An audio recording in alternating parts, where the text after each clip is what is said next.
আমরা সবাই তো একটা ভালো উন্নত জীবন চাই, তাই না? কিন্তু সেই জীবনের আসল রাস্তাটা ঠিক কোনটা?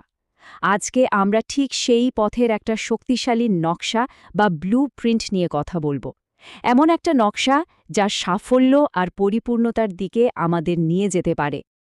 এই প্রশ্নটা কিন্তু আমাদের সবার মনেই কখনো না কখনো ঘুরপাক খেয়েছে। ভেবে দেখেছেন কি, কেন কিছু মানুষ জীবনে এতটা সফল হয় আর অন্যরা হয়তো পিছিয়ে থাকে? এর পেছনের গোপন সূত্রটা কি? চলুন আজ সেই উত্তরটাই খোঁজার চেষ্টা করা যাক।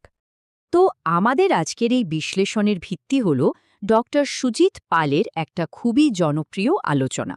সেখানে তিনি ব্যক্তিগত উন্নতির জন্য একটা অসাধারণ কাঠামোর কথা বলেছেন। আমরা সেই কাঠামোর মূল বিষয়গুলোই আজ স্লাইডের মাধ্যমে সহজ করে দেখব। দেখুন, এই পুরো ব্লুপ্রিন্টটা মূলত দাঁড়িয়ে আছে তিনটি বড় স্তম্ভের উপর। প্রথমে আমাদের ভেতরের জগৎটাকে শক্তিশালী করতে হবে, তারপর সেই শক্তি দিয়ে বাইরের জগৎটা গড়তে হবে, আর সবশেষে নিজের বাইরে মানে অন্যদের সাথেও সংযোগ তৈরি করতে হবে। যে কোনো বড় বা ভালো কাজের শুরুটা কিন্তু সবসময় ভেতর থেকেই হয়। তাই চলুন সবচেয়ে জরুরি আর প্রথম ধাপটা দিয়েই আমাদের আলোচনা শুরু করা যাক। জীবনের রাস্তায় চলতে গেলে যে জিনিসটা আমাদের সবচেয়ে বেশি দরকার সেটা হলো রেজিলিয়েন্স বা প্রতিকূলতা মোকাবেলার ক্ষমতা। এটাকে আপনি একটা মানসিক পেশির মতো ভাবতে পারেন, মানে হোঁচট খেয়ে পড়ে গেলেও যা আমাদের আবার উঠে দাঁড়ানোর শক্তি দেয়। তো ব্যর্থ হলে কি করবেন? এই আলোচনায় তিনটা দারুণ স্টেপের কথা বলা আছে। প্রথমত, কোনো রকম বিচার না করে যা ঘটেছে সেটাকে মেনে নিতে হবে। এরপর ঠান্ডা মাথায় ভাবতে হবে যে এই ঘটনা থেকে নতুন কি শেখা গেল। আর সবশেষে এটাকে পথের শেষ বা দেয়াল না ভেবে বরং সাফল্যের দিকে এগিয়ে যাওয়ার একটা সিঁড়ি হিসেবে দেখতে হবে। জানেন তো, আমরা নিজেরা নিজেদের সাথে মনে মনে যে কথাগুলো বলি সেটাই কিন্তু আমাদের বাস্তবতাকে অনেকটা তৈরি করে দেয়। একদিকে দেখুন, আমি সবসময় ব্যর্থ হই বা এটা অসম্ভব, এর মতো নেতিবাচক চিন্তা আমাদের আটকে রাখে। আর অন্যদিকে, এখান থেকে আমি কি শিখতে পারি এর মতো গঠনমূলক কথা কিন্তু নতুন পথের দরজা খুলে দেয়।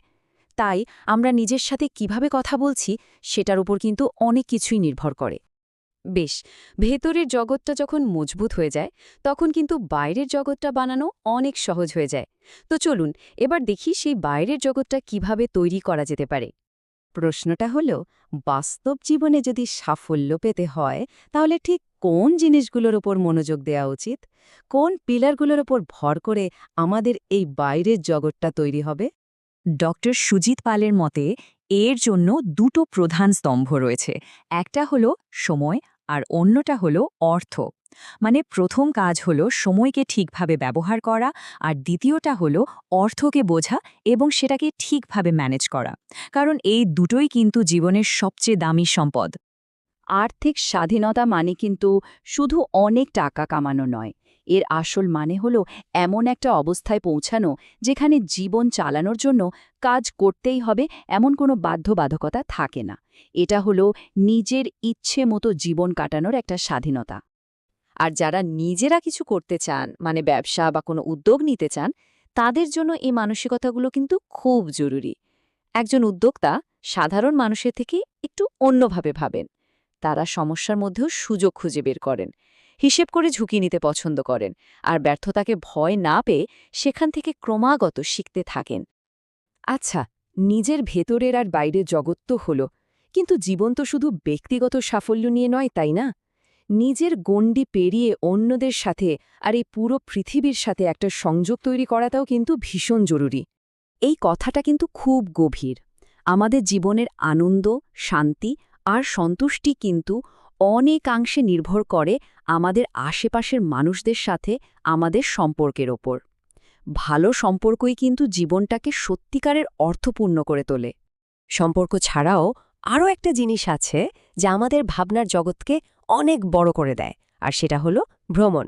কিন্তু প্রশ্ন আসতেই পারে যে ঘুরে বেড়ালে বা ট্রাভেল করলে আমাদের ব্যক্তিগত উন্নতিটা ঠিক কিভাবে হয়? এই আলোচনা অনুযায়ী ভ্রমণ মানে কিন্তু শুধু নতুন নতুন জায়গা দেখা নয়, এটা আমাদের দৃষ্টিভঙ্গিকে বড় করে তোলে, নতুন সংস্কৃতি আর ভাবনার সাথে আমাদের পরিচয় করিয়ে দেয়, আর অচেনা অজানা পরিস্থিতি সামলানোর দক্ষতাও বাড়িয়ে তোলে। এটা জীবনের জন্য এক অমূল্য অভিজ্ঞতা। তাহলে এতক্ষণ ধরে আমরা যা যা আলোচনা করলাম সেখান থেকে জীবনের জন্য একটা ফাইনাল টু ডু লিস্ট বা করণীয় তালিকা বানানো যেতে পারে। বলা যায় এটাই হলো পুরো ব্লুপ্রিন্টের একটা সারমর্ম। সুতরাং একদম সংক্ষেপে বললে মূল কথাগুলো হলো নিজের চিন্তাকে নিয়ন্ত্রণে আনা, সময় আর অর্থকে ঠিকভাবে কাজে লাগানো, ভালো আর অর্থপূর্ণ সম্পর্ক তৈরি করা, সবসময় নতুন কিছু শিখতে থাকা আর বড় স্বপ্ন দেখতে ভয় না পাওয়া। ব্যর্থতা তো আসবেই, কিন্তু তাকে গ্রহণ করেই আমাদের এগিয়ে যেতে হবে। এই ব্লুপ্রিন্ট বা নকশাটা তো পাওয়া গেল। এখন সবচেয়ে বড় প্রশ্নটা হলো, এই কাঠামোটা ব্যবহার করে একজন নিজের জন্য ঠিক কেমন একটা জীবন তৈরি করতে পারে? ব্যাপারটা কিন্তু সত্যিই ভাবার মতো।